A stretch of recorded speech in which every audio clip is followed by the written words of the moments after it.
Hola guys, hope you enjoy the video. Let your like and subscribe to the channel. Thank you very much.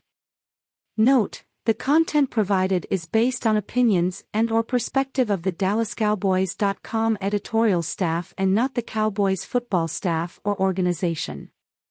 Frisco, Texas. One of the biggest question marks surrounding the Dallas Cowboys a year ago was the direction of their offensive line and, as 2023 NFL free agency approaches, things are nearly as unsettled now as they were then.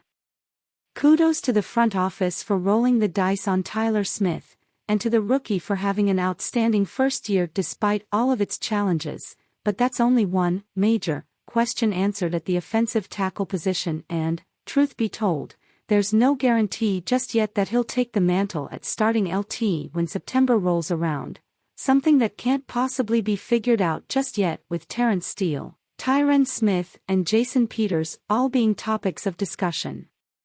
The elder Smith is expected to stick around, but, even if he does, at what position? That answer lies in how free agency unfolds for both Steele and Peters, so forth and so on. So let's dig into what options the Cowboys might have in free agency to help make sure the game of musical chairs on the offensive line comes to a screeching halt, once and for all. What's here? Jason Peters. The future Hall of Famer turned full heel in the city of Philadelphia in 2022, joining the Dallas Cowboys after having spent the entirety of his illustrious NFL career with the Eagles, instantly becoming one of the biggest headlines and acquisitions of the year. After being granted some time to ramp up in North Texas, the 40-year-old proved he meant what he said after putting pen to paper. He'd do whatever the Cowboys needed him to do on the offensive line. That included moving inside to left guard, and then back outside to left tackle, and then over to right tackle, and back to left tackle. He also helped save the day on the 98-yard game-winning drive against the Houston Texans, and more quietly on other occasions, and it makes all the sense in the world to see if Peters has at least one more season in his tank as a swing everything. Terrence Steele. It's going to be a long uphill climb for Steele to get himself back to full health and ready to take the field when the regular season gets underway in mid-September. The resident starter at right tackle suffered a torn ACL in late December that ended his season ahead of his first go at NFL free agency, one that isn't unrestricted, however. The 25-year-old will be a restricted free agent in March, and that means the Cowboys can retain him by simply matching any offer he receives. They also have the option to place as much as a first-round tender on him, which would award them a first-round pick, or second-rounder if it's a second-round tender, from any team looking to peel him away from Dallas, something to consider if a long-term deal can't be secured in 2023. Given the current state of affairs on the Cowboys' offensive line, and in how well Steele has developed, it's likely he sticks around, but it's not promised. Honorable mention, Isaac Alarcón. Alarcón's contract doesn't expire in March, so why am I including him in this list? Simple.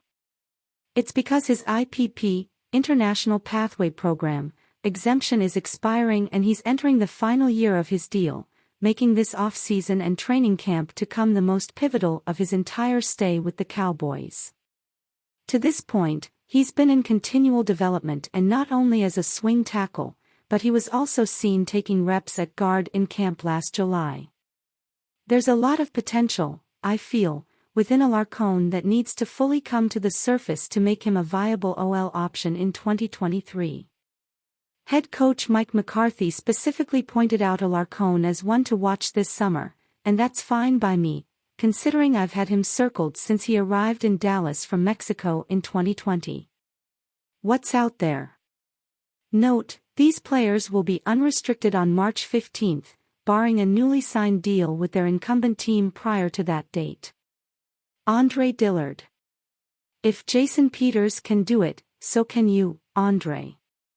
Dillard is a former first-round pick of the Philadelphia Eagles who can begin taking calls in a few weeks, unless he signs an extension in Philly before then, and he's right up the alley for what the Cowboys would need going into the 2023 season, and weakening the Eagles in the process is truly an added bonus for seeing if this deal can get done. A first-team All-Pac-12 talent out of Washington State, Dillard has spent the majority of his time with the Eagles in a backup role, starting only 9 times since entering the NFL in 2019, but he's been available in 43 games, most of which came after he lost the 2020 season to a torn biceps. This is an excellent swing tackle option for the Cowboys, and one that won't break the bank, but one who, combined with the return of Matt Waletzko, gives you applaud-worthy depth on the offensive edges. Orlando Brown. Here's one you likely have no chance of seeing in a Cowboys uniform in 2023, but one whose name absolutely has to be mentioned when discussing the best pending free agents at the offensive tackle position. Brown couldn't work things out with the Baltimore Ravens, who used a third-round pick on him in 2018 before then moving him to right tackle. He believed his NFL destiny was to be a left tackle, though, and the rift led to a trade that sent him to the Kansas City Chiefs in 2021.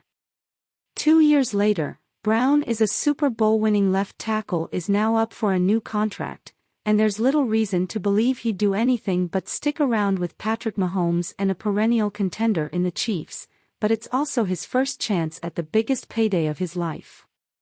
Mike McGlinchey.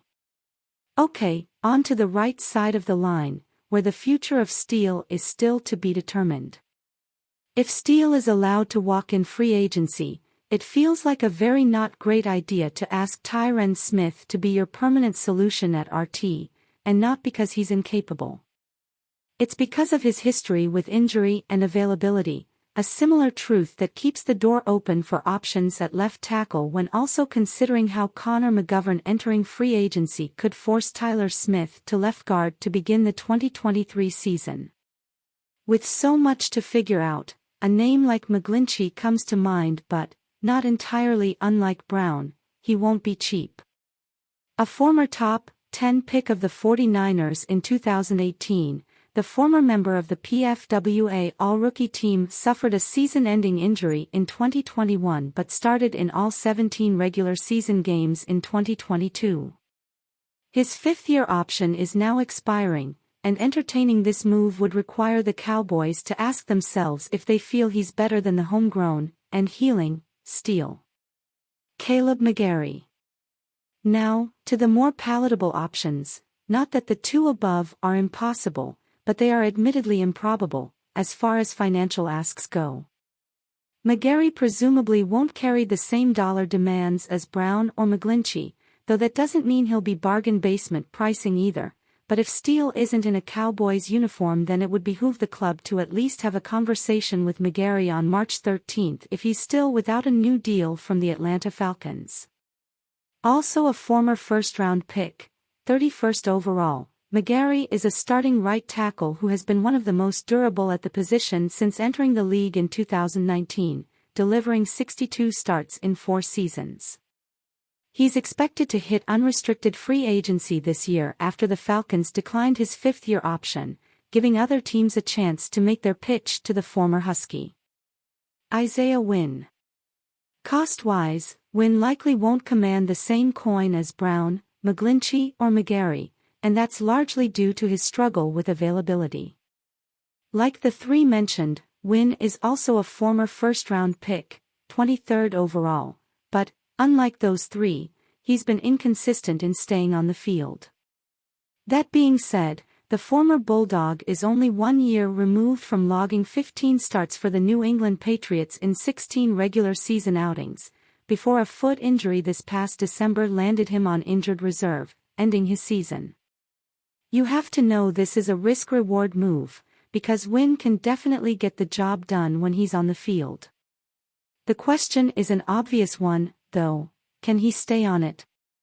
If you want to know how I'd play it, here goes: find out his asking price and if it's in a range that allows me to justify adding him as a high-priced swing tackle/backup LT, which keeps his rep count down and him available as insurance, I'd pull that trigger, John Wick style. What did you think of your opinion? Thank you very much.